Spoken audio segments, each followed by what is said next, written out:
Hello everyone, today is 11th of March, now it's 10 past 11 in the morning Moscow time. I'm Levan Gudadze and this is my first update for a day in which I will share all the main news that are making headlines in Russian media outlets and Russian language pages on different internet platforms. There are quite a few very significant developments and news that I'd like to share with you for this moment, and I will start with short summary of the situation on Ukrainian battlefield. According to Russian media reports and Russian military channels, there were no crucial changes on any of the sectors of the front line. In Kherson direction, main attention of both sides are now focused on control over their islands on the Dnieper River, and there is plenty of islands, by the way, dozens and dozens of islands on the Dnieper River and delta of Dnieper River. But initiative, of course, in Russian hands and operational control over the situation. When it comes to Zaporozhye sector, which is a part of Kherson sector now, according to designation of Russian Defense Ministry, main hotspot is, of course, still Orekhov bridgehead and Rabotina settlement, which is disputed between the sides. No significant changes in this direction was reported, at least I did not see any. Although, by the way, Russian forces are closing into Rabotina from eastern side now, because Russian forces are continuing their progress offensive operations on the northern western side of Verbovo in these fields between two settlements. When it comes to South Donetsk sector of the front line, Russian armed forces becoming somewhat active, by the way, in Ugledar direction. Ugledar is, of course, relatively small city in this area, and some military channels are even expecting Russian offensive towards Ugledar in upcoming weeks. Also, Novomikhailivka, of course, is a main hotspot, and this settlement is also disputed between the sides. Half of this settlement controlled by Russian forces, another half by Ukrainian forces. No reports about any crucial changes in that area. Next is, of course, southern flank of Donetsk sector. And first of all, Georgievka village. Russian armed forces have some quite significant in terms of local scale progress towards Georgievka. And this settlement is also now disputed between the sides. And I guess at this point, more than half of this village is controlled by Russian forces. And of course, big hotspot in Donetsk sector, on the southern flank of Donetsk sector, is Krasnogorovka. Despite deployment of plenty of many units by Kyiv regime into Krasnogorovka to force Russian forces out of this settlement, they are unable to achieve this goal. Russian forces maintaining their foothold in the southern side of Krasnogorovka, and Russian Air Force long-range artillery is pounding Ukrainian units in Krasnogorovka area. Seems like this settlement will become a next sectoral trap for Ukrainian units, and Russian side will use Krasnogorovka as a trap for at least next several weeks. Next is central part of Donetsk sector, which is also called Avdiivka sector. And here, by the way, also there was no reports about any crucial developments, although some military channels reported that Toninka village become under full Russian control, but without video or photo confirmation. It's hard to tell. And of course, Ukrainian units are trying now to establish some defense line from Toninka up to Berdichi. And well, as I said, Toninka, according to some reports, is under Russian control. Orlovka is disputed between the sides, and Berdichi is also hotspot and disputed between the sides. When it comes to Berdichi, we have interesting news that yesterday yet another Abrams tank was knocked out in Berdichi area. This is the video, by the way, and by silhouette you can clearly recognize Abrams tank. This is the fourth Abrams, as I understand, that was knocked out in Berdichi area. And what is also interesting, yesterday this video start circulating on internet also. And this is also Abrams tank. This is Abrams tank. For example, from this perspective, you can clearly see that, well, this is Abrams. Turret is definitely from Abrams, barrel. You cannot mistake Abrams for any other tank. And some channels are saying now that this tank is the same one that I saw just a minute ago. Just destroyed, you know, after Russian forces knocked out that tank, then they opened additional fire towards it, and probably munition detonated, and well, tank went to flames. But I don't think this is the same tank because of area, by the way. Here you can see some forestry on this video, isn't it? Some bushes and some forestry. And if we take a look on this video here, I mean, I don't see any forestry or bushes around this tank. So how this tank is the same one that was burned down? I don't know. Most likely this is two different tanks. And if that's the case, then for now, we can say that we have a photo video confirmation of 5 destroyed Abrams tanks. Not really big of deal, but well, because Western media and Western high-ranking officials try to present Abrams as some kind of game changer.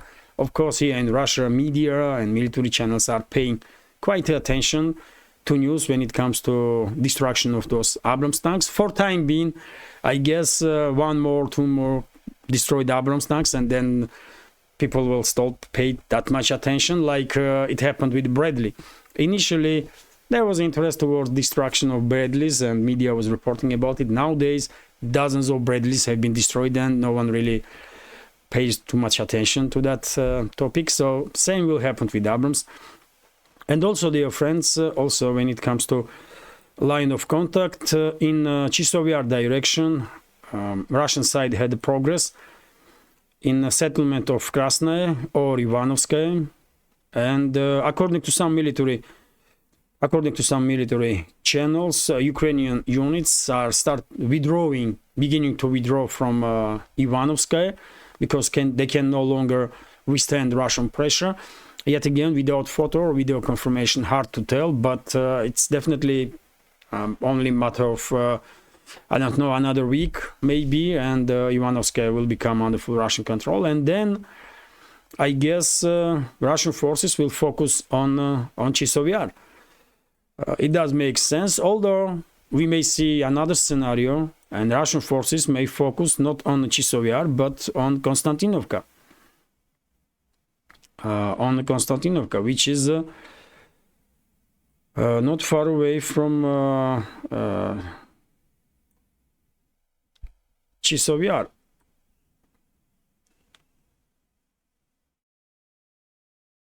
Where is the Konstantinovka? This is the Konstantinovka, by the way.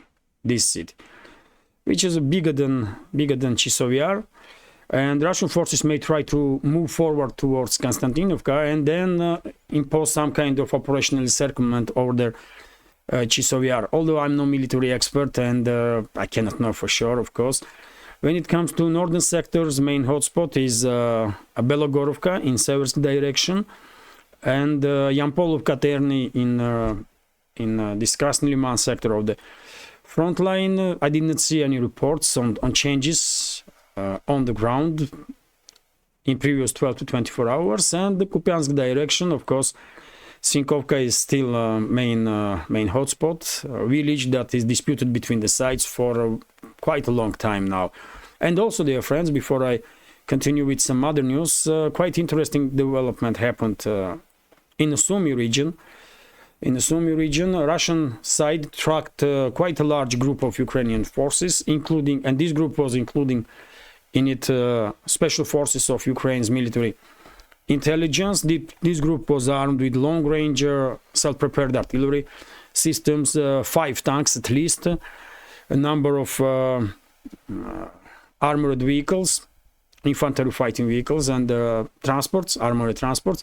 And according to Russian military channels, main task for this group was to enter Russian territory from Sumy region and conduct some sabotage operations during the time when presidential elections will take place in Russia. And I remind you that from 15th to 17th March in Russia, there will be presidential elections. It will take 3 days, 15th, 16th, 17th. And well, Russian side tracked this group, movement of this group, and then fire was open against it. And everything was used: airstrikes, drone strikes, artillery strikes, even Iskander missiles were used according to military channel, and the entire group was destroyed. Entire group was neutralized. Of course, military channels will probably provide us some additional detailed information about destruction of this sabotage group in the Sumy region. But well, it is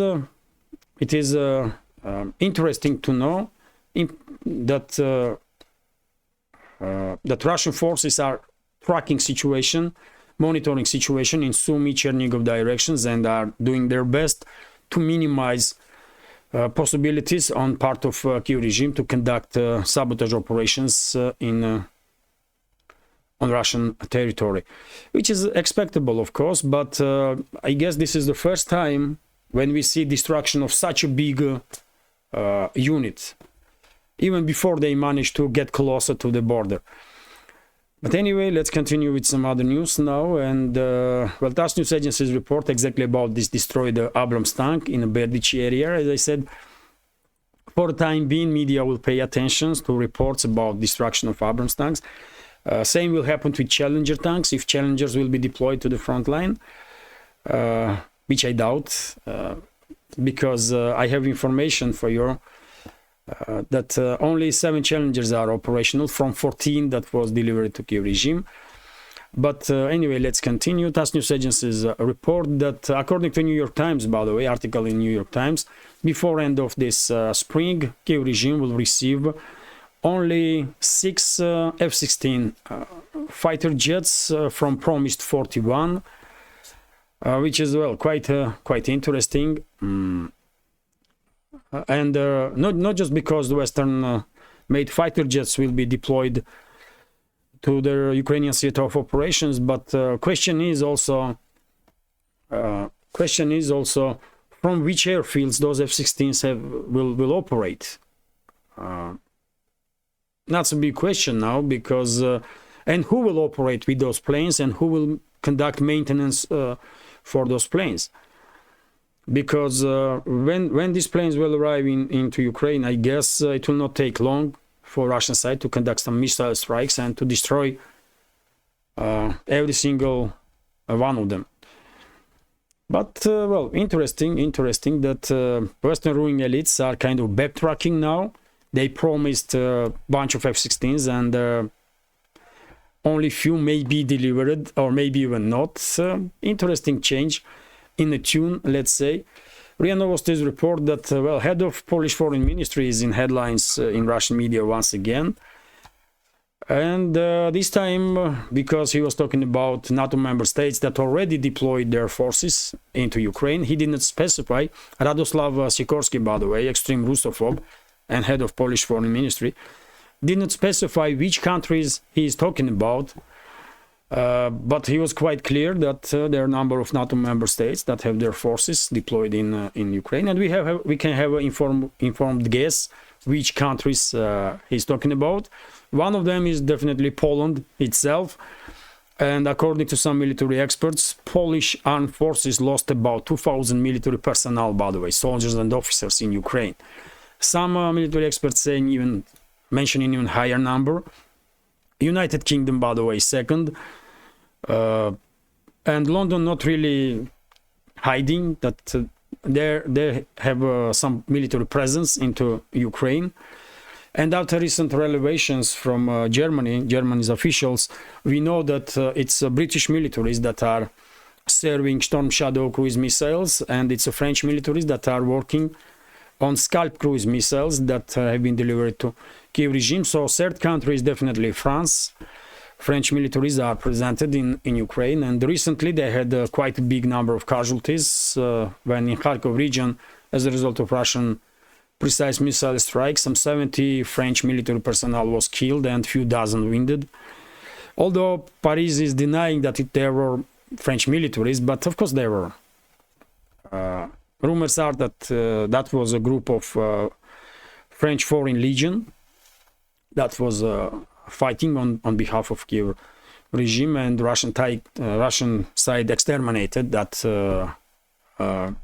group of French militaries. Few dozen was killed, and probably somewhere in European states are undergoing now treatment, medical treatment. So France is a third country, of course, and US, by the way, of course, US has its military presence into Ukraine. Even Western media outlets reported that HIMARS MLRS systems are operated by US military personnel and under leadership of US military personnel. Patriot air defense batteries are operated by US military personnel, many other weapon systems, and when it comes to intelligence gathering, entire operations are controlled by CIA and partially MI6. One is US Secret Service, another is United Kingdom's Secret Service. So yes, US is also involved, of course. And by the way, if rumors are correct, not even rumors, by the way, but some well-informed experts in this field of news and political commentary are sharing information that Taurus long-range missiles already been deployed to or delivered to Kiev regime. And if that's the case, then most likely German military personnel is also into Ukraine now to operate with those Taurus long-range missiles. But yet again, officially Germany continues to deny deliveries of Taurus long-range missiles, and this political dance about Taurus missiles are still in force between Berlin, London, and Paris. Yes, anyway, interesting statement from Polish foreign minister. We all know that they are NATO military in Ukraine, but seems like Western or leadership of NATO member states are unable to hide it any longer, even from their own public. And probably in upcoming days and weeks, we will see more and more open statements about presence of NATO troops into Ukraine. RIA Novosti's report that, Forbes come up with the article that Kyiv regime would not be able to replace destroyed Patriot batteries anytime soon. In best case scenario, they will wait for, if they will purchase some components of Patriot batteries now, in best case scenario, they will receive it in several months' time, but most likely it will take several years, which means that Kiev regime definitely would not be able to replace their batteries, only if NATO member states will deliver their own batteries from their own militaries, which may happen, by the way, happen. And this topic is relevant, especially now, because a few days ago, Russian side with precise strike destroyed 2 Ukrainian Patriot batteries, launchers of those batteries. RIA Novosti's report that, and by the way, there are reports that all military personnel that was operating with those launchers were neutralized. Most likely they were US military personnel. There were some Ukrainian military personnel, but majority probably were US military personnel disguised as mercenaries. RIA Novosti's report that Annalena Baerbock commented, Foreign Minister of Germany, commented on initiative of London to buy Taurus long-range missiles from Germany and then deliver to Kyiv regime Storm Shadow cruise missiles from inventory of UK's military. And Baerbock find this exchange or carousel somewhat plausible or something that may be considered. Yet another attempt to further escalate with Moscow from Berlin.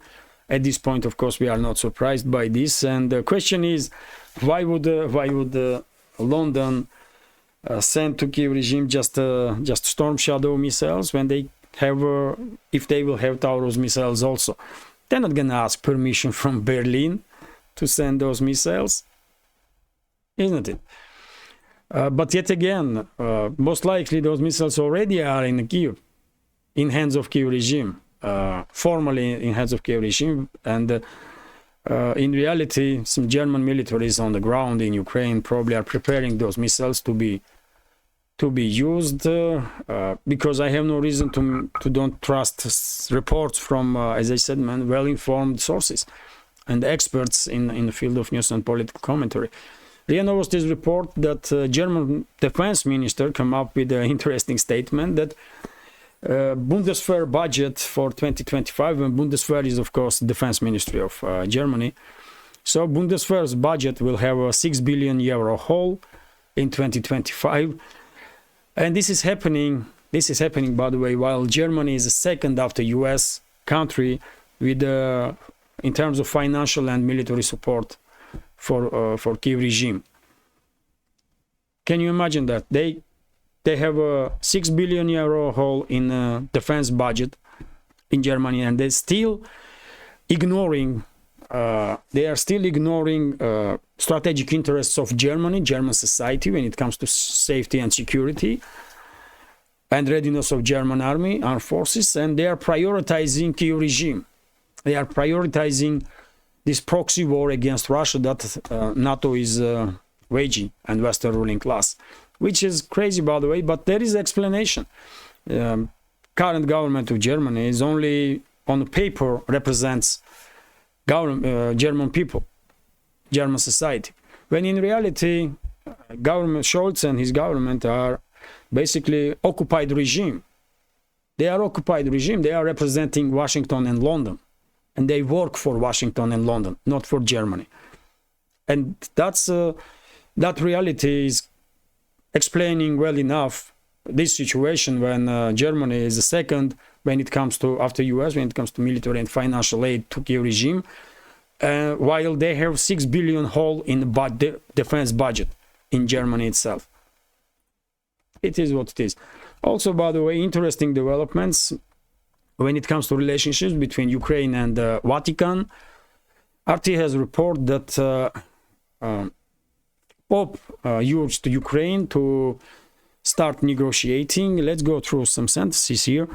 The Ukrainian government should find the courage to end the conflict with Russia through negotiations, Pope Francis told Switzerland's RSI news agency in an interview published on Saturday. Host of that interview, Lorenzo Pucella, asked the pontiff about those calling for the courage of surrender and the white flag, and those arguing that surrendering would legitimize the use of force on the international arena. Well, if use of force is not legitimized on international area, it did not make any issues for London and Washington, isn't it? Or NATO countries in general, to destroy plenty of countries worldwide. So this is not really argument that it will legitimize use of force. I mean, come on, man. Just in last few decades, NATO member states destroyed Iraq, destroyed Syria, Afghanistan, Libya. They participate in genocide in Yemen, and now they are actively supporting actions of Netanyahu's government against Palestine. And they are talking about some legitimization of the and they are talking about that if Ukraine will start negotiation, it will legitimize a use of force on international arena. So pathetic, by the way, on behalf of these Western ruling elites. But anyway, let's continue with the statements of head of Catholic Church. And well, on his questions of this Lorenzo Bucella, who was taking interview, head of Catholic Church answered, it is one interpretation, the Pope said, but I think that the strongest one is the one who sees the situation, who thinks about the people and has the courage of the white flag and the one who negotiates. When you see that you are defeated, that things are not going well. You have to have a courage to negotiate, Francis argued, adding that negotiations is never about surrendering, but the courage of not leading the country to suicide. You may be ashamed, but how many deaths will be there be in the end? Negotiating time, look for countries to mediate.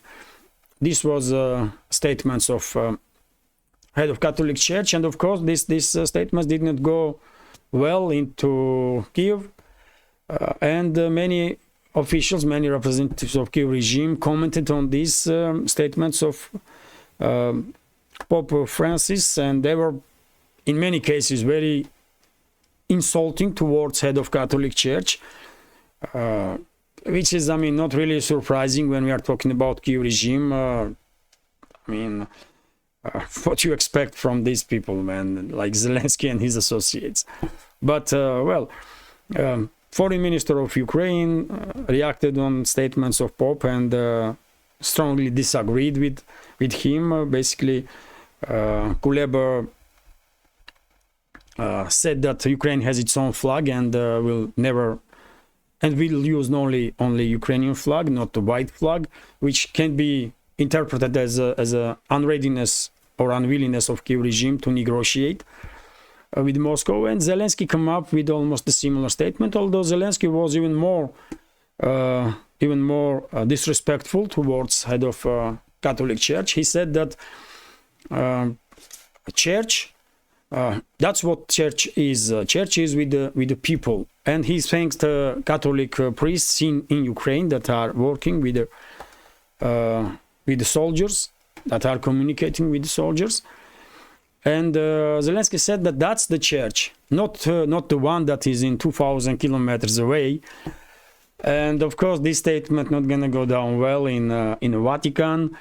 There may be no open statements, but of course, probably there will be some warnings for Zelensky and his associates never ever to open mouth about Vatican or else. Because Vatican is much more serious and powerful organization that Zelensky thinks. I mean, he cannot talk this way with he is definitely not in a position to talk to Vatican with this language that Vatican is not the church or so. He's crazy, man. Zelensky is crazy. Really, I mean, he's using too much of whatever substance he is using, and he's definitely losing grip with the reality. RT's report that Italy, by the way, not everyone in Italy are happy with recent escalatory statements from government of France, government of Poland, and I remind you, dear friends, that it's not just the President of France and Prime Minister and Foreign Minister that said that there may be deployment of NATO troops into Ukraine. But yesterday, I believe, or day before, I reported about statements of yesterday. It was, yes, statements of Foreign Minister of Poland when he said that yes, NATO troops may be deployed to Kyiv regime. And today I did share with you information that he did not just say that NATO troops may be deployed, but he said that some NATO member states already have sent their militaries into Ukraine. These escalatory steps with Moscow did not go down well with some high-ranking officials in Italy. In this particular case, Defense Minister of Italy come up with quite strong statements. And let's go through the news. Paris and Warsaw will have no right to speak for all NATO members when it comes to troop deployments into Ukraine. Italian Defense Minister Guido Crosetto told the Stampa newspaper in an interview published on Sunday such a move would only lead to escalation and hurt any potential diplomatic efforts to end hostilities between Moscow and Kyiv, he added. Quite adequate statement. I guess you would agree with me, from head of Italy's defense ministry. Somewhat surprising even. Well, it's good to know. It's good to know that not everybody among NATO leadership is, or among leadership of NATO member states, on the board with Macron on topic of deployment of NATO troops into Ukraine and basically open hostilities with Russia. There might be NATO troops into Ukraine, but it's not official. So at least for now, NATO has plausible deniability in their hands, and Moscow has opportunity not to interpret presence of NATO troops into Ukraine as act of war. But if NATO troops are deployed officially, and if those troops are engaged in hostility against Russia directly, then Moscow will have no other options but to call it as it is, act of war against Russia, and then of course some steps have to be taken. And in that scenario, we may quite fast, quite rapidly end up in a full-scale confrontation between the sides, which will definitely be end of everything. So let's hope it will never happen. Let's hope. RIA Novosti's report that according to Prime Minister of Hungary, Orban, while having a meeting with Trump, Trump promised him, or Trump said to him, that if he is re-elected as a president of US, he will stop financing Kyiv, which is a quite interesting statement. I guess neocons and neolibs will try to use this information against Trump, but they would not succeed, because nowadays it seems like more and more people are waking up in the West, in US included, and more people are questioning deliveries of these hundreds of billions of dollars to Kyiv regime, while there are so many problems in US itself. When border is not secure, when infrastructure is crumbling, and their housing problem, this problem, that problem, and Trump can easily defend his policy if he wants to. If he comes under fire for statement that he might stop financing Kyiv regime, and probably he will push Kyiv towards negotiations. He's not gonna say that. He's not gonna just say, you know what, we are not financing you no more, and we don't give a damn about you. I mean, do whatever you want. No, it's not gonna happen this way. Most likely, administration of Trump will push Kyiv regime to start negotiations. If Kyiv will listen, that's one scenario. If Kyiv will not, then what Washington at least will have a reasoning to say that whatever happened to Ukraine, that's their fault, because we try our best to save that country, but they did not listen. That's how it's gonna go down. Anyway, let's continue. TASS News Agency's report that, well, according to British media, in this case the Sun, I know Sun is kind of tabloid, cannot be taken too seriously, but same can be said about any Western media outlets nowadays. They all are propaganda outlets, but in this particular case, Sun come up with the information that from 14th Challenger 2 tanks that was delivered to Kyiv regime, 7 is not operational, 5 are broken down, and Ukrainian militaries are waiting for spare parts. And it takes months and months to receive some spare parts for these Challenger tanks. 1 Challenger 2 was destroyed, and 1 is used for training purposes. So only 7 Challengers are operational, and from those 7 Challengers, 2 was damaged in the battle, but undergo some reparations. And are still capable of acting as a tanks. On one of those damaged tanks, a barrel was replaced, so probably there was some serious hit on the tank. But whatever the case, I don't think we're gonna see Challenger 2s anytime soon on the front line. Just a few days ago, probably many of you did see on my Telegram channel when I share a picture of Challenger 2 when tank is stuck in the mud and cannot do nothing. And this is not surprising at all, by the way. Challenger is extremely heavy tank. It's somewhere around 70 tons, I believe. And these tanks definitely are not built for the terrain that there is in Ukrainian theater of operations. London made big mistake by sending those tanks. Why they did it, I have no idea.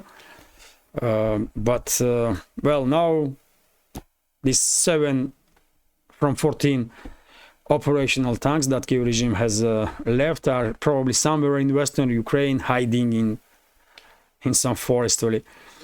But interesting news. Not really surprising, but somewhat interesting.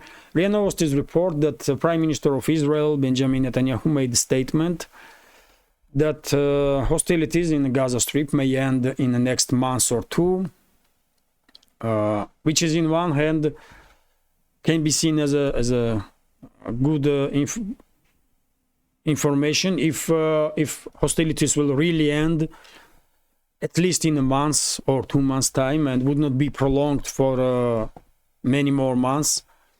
But on the other hand, can you trust Netanyahu? I don't think so. Therefore, hard to tell really. Unfortunately, there is a risk still on the ground that this current escalation between Israel and Palestine may be used by some other forces, by Western ruling class, for example, to provoke regional conflict in the Middle East between Israel and Hezbollah, Lebanese Hezbollah first, and then Iran may get provoked to get involved, and well, entire region may end up in fire. So very dangerous situation still, of course, and it's a shame of humanity that world community was unable to stop Netanyahu's government from what they did and are continuing to do in Gaza Strip against civilians, by the way. No one cares about Hamas, but civilians, by the way, very different story, and probably the entire world is shocked by behavior of Netanyahu's government and IDF. Unbelievable. RIA Novosti's report that reorientation of Russian energy from Europe towards friendly nations, Russian energy exports, was quite successful. And well, according to RIA Novosti, last year, as a result of exports into friendly nations, Russia made $187 billion, which is $56 billion more than when Russia was focused on exports of energy to Europe. So one may say that Russia is even profiting from Western sanctions, especially on energy sector. And by the way, Europe did not totally say no on Russian energy. They still are buying Russian energy, European countries. And in previous year, Russia received some 31.6 billion US dollars by selling its energy to European states. And 31 billion is quite a number, by the way. Still, it might not be 102 billion that Russia was selling energy to Europe before special military operation, but still 31.6 billion is quite a number. And because of this reorientation of Russian energy exports, well, overall number 187 billion is quite impressive, and I guess 2024 will show us even bigger numbers. And well, interesting. Western ruling class didn't expect this outcome, I guess, when they were imposing these thousands and thousands of sanctions on Russia, including all these price caps and cutting gas supplies to Europe. But yet again, it's the European economies that are now in quite a difficult situation because they lost this stability that they have when it comes to energy supplies. And this is it for now. Hopefully you will find this update interesting and informative. And if so, please click that like button, leave some commentary just about anything, any topic you like. And if you can, please share links to my videos or my channel's video friends on any of the platforms that you are using actively. It will definitely help to deal with the algorithm and to reach wider audience. And if you think this channel is interesting, useful, informative, and deserves to exist in this field of news and political commentary, please consider to support my work with small donations through PayPal, Buy Me a Coffee, or by subscribing to my Patreon page. You can see all the links under this video in description box and in the pinned comment. This is it for now. Have a great day and take care.